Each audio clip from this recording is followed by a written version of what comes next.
مثال کی کتاب اس کا 3 باب نوجوانوں کو نصیحت۔ اے میرے بیٹے، میری تعلیم کو فراموش نہ کر، بلکہ تیرا دل میرے حکموں کو مانے، کیونکہ تو ان سے عمر کی درازی اور پیری اور سلامتی حاصل کرے گا۔ شفقت اور سچائی تجھ سے جدا نہ ہوں، تو ان کو اپنے گلے کا طوق بنانا اور اپنے دل کی تختی پر لکھ لینا۔ یوں تو خدا اور انسان کی نظر میں مقبولیت اور عقل مندی حاصل کرے گا۔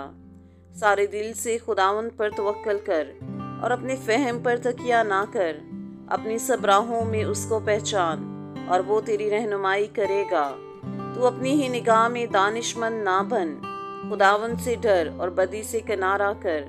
یہ تیری ناف کی صحت اور تیری ہڈیوں کی تازگی ہوگی۔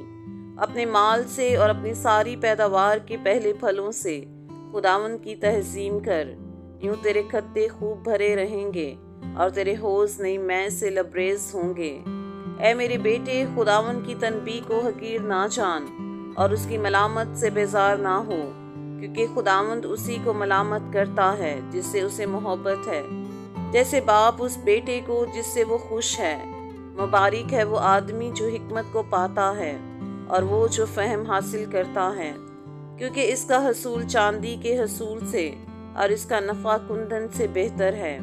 وہ مرجان سے زیادہ بیش بہا ہے اور تیری مرغوب چیزوں میں بے نظیر۔ اس کے دہنے ہاتھ میں عمر کی درازی ہے اور اس کے بائیں ہاتھ میں دولت اور عزت۔ اس کی راہیں خوشگوار راہیں ہیں اور اس کے سب راستے سلامتی کے ہیں۔ جو اسے پکڑے رہتے ہیں وہ ان کے لیے حیات کا درخت ہے، اور ہر ایک جو اسے لیے رہتا ہے مبارک ہے۔ خداوند نے حکمت سے زمین کی بنیاد ڈالی اور فہم سے آسمان کو قائم کیا۔ اسی کے علم سے گہراؤں کے سوتے پھوٹ نکلے اور افلاک شبنم ٹپکاتے ہیں۔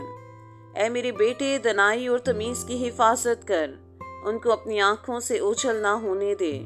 یوں وہ تیری جان کی حیات اور تیرے گلے کی زینت ہوں گی۔ تب تو بے کھٹکے اپنے راستہ پر چلے گا اور تیرے پاؤں کو ٹھیس نہ لگے گی۔ جب تو لیٹے گا تو خوف نہ کھائے گا، بلکہ تو لیٹ جائے گا اور تیری نیند میٹھی ہوگی۔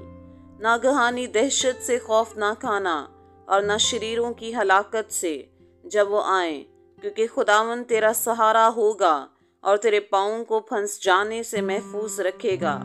بھلائی کے حقدار سے اسے دریغ نہ کرنا جب تیرے مقور میں ہو۔ جب تیرے پاس دینے کو کچھ ہو تو اپنے ہمسایہ سے یہ نہ کہنا اب جا، پھر آنا میں تجھے کل دوں گا۔ اپنے ہمسایہ کے خلاف برائی کا منصوبہ نہ باندھنا، جس حال کی وہ تیرے پڑوس میں بے کھٹکے رہتا ہے۔ اگر کسی نے تجھے نقصان نہ پہنچایا ہو تو اس سے بے سبب جھگڑا نہ کرنا۔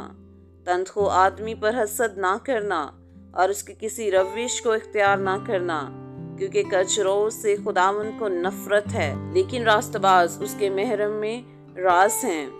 شریروں کے گھر پر خداوند کی لعنت ہے، لیکن صادقوں کے مسکن پر اس کی برکت ہے۔ یقیناً وہ ٹھٹھا بازوں پر ٹھٹھے مارتا ہے، لیکن فروتنوں پر فضل کرتا ہے۔ دنا جلال کے وارث ہوں گے، لیکن احمقوں کی ترقی شرمندگی ہوگی۔ آمین۔